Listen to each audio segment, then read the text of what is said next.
अस्सलामुअलैकुम वरहमतुल्लाहि वबरकातुहू। आपको बाबा लफ्ज़ कुकिंग में खुशामदीद है। आज हम आपके लिए बहुत ही मज़ेदार गुलाब जामुन की रेसिपी लेके आए हैं। घरों में मिठाई बनाने का रिवाज तो बहुत ही कम हो चुका है भाई, फास्ट जमाना है, रेडीमेड और सारे सिस्टम निकल चुका है। मगर हमें पता है आप जैसे शौकीन इस रेसिपी को जरूर ट्राई करेंगे इंशाअल्लाह। इसके लिए सबसे पहले 1.5 कप चीनी एक सॉस पैन में डालें और 2 कप पानी शामिल करें। अब दरमियानी आंच पे चम्मच चलाते हुए चीनी को घोल लें और पका लें। चीनी को हमें इतनी देर तक पकाना है कि इसका एक तार का शीरा तैयार हो जाए। ये शीरा बहुत ज्यादा गाढ़ा नहीं होता, आसान लफ्जों में कहा जाए तो अगर चुटकी पे लगा के देखा जाए तो बस चिप चिप सा महसूस होता है। ये शीरा तैयार हो जाए तो इसमें 1/4 टीस्पून नींबू का रस शामिल कर दें। एक उबाल अच्छी तरीके से आने दें। इतना नींबू का रस डालने से आपका शीरा खट्टा तो नहीं होगा पर इसमें व्हाइट क्रिस्टल बिल्कुल भी नहीं बनेंगे। अब चूल्हे की आंच बिल्कुल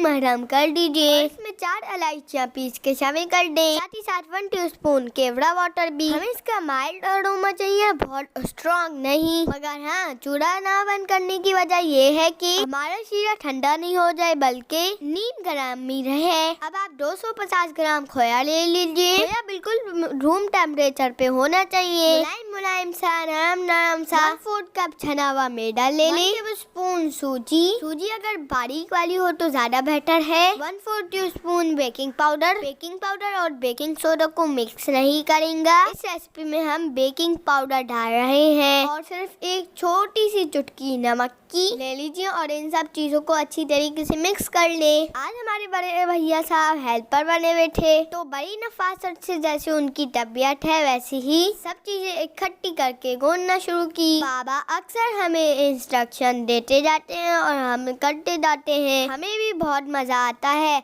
आप अपने छोटों को अपने काम में जरूर इन्वॉल्व करा करें। हाँ, हम छोटों से गलती भी हो जाती है मगर गलती किससे नहीं होती। हमने अपनी बुक में पढ़ा था कभी गलती भी हो जाती है मगर कोई बात नहीं। जब सारे के सारे इंग्रेडिएंट यकजा हो जाए तो इन्हें हथेली की मदद से जरूर रख लें। इससे आपका डो बहुत मुलायम हो जाएगा और इंशाल्लाह आपके गुलाब जामुनों में क्रैक नहीं आएगा। अब इस डो की बॉल बना लीजिए। बॉल बहुत एहतियात से बनाएगा, कोई इसमें क्रैक ना रह जाए, जो कि बड़े भैया साहब से 2-3 बॉल्स में रह गए थे। खैर, वो भी हम बड़े मजे से चट कर गए।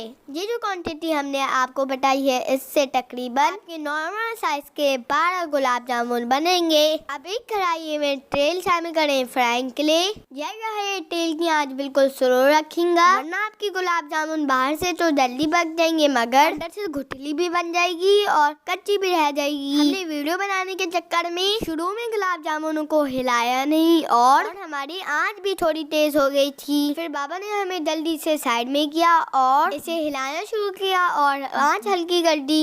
जल्दी से हालात को अंडर कंट्रोल किया गया। जैसा कि आप देख सकते हैं हमारे 3 गुलाब जामुन बेचारे ज्यादा दराज हो चुके हैं मगर खैर हम इसको हल्का हल्का चम्मच चलाते रहे और इसको इक्वल कलर आने तक तल लिया और तेल से अच्छी तरीके से छान के बाहर निकाल लिया। टंगे स्टोर पे ये लुकिंग में बहुत अच्छे आ गए थे। बाबा ने कहा ये गुलाब जामुन जब गरम शीरे में जाएंगे तो ये दरारें काफी हद तक कल खुद ही गायब हो जाएंगी और वाकई हैदर टंगे स्टोर पे ऐसा ही हुआ। शीरे में डालने के बाद इसको थोड़ा हिलाया और इसको ढककर 1.5 घंटे के लिए रख दिया। यकीन करें ये वही जामुन है जो अभी हमने तली थे। इसमें से 2 ज्यादा दरारों वाले गुलाब जामुन तो हम पहले ही खा गए। अब भाई हम आपके सामने खराब प्रेजेंटेशन तो करने से रहे और साथ ही साथ हमारी पेट पूजा भी हो गई। अब भाई हम तो आंखें बंद करके रिकॉर्डिंग कर रहे हैं, हमारे मुंह में तो वापस पानी आ रहा है।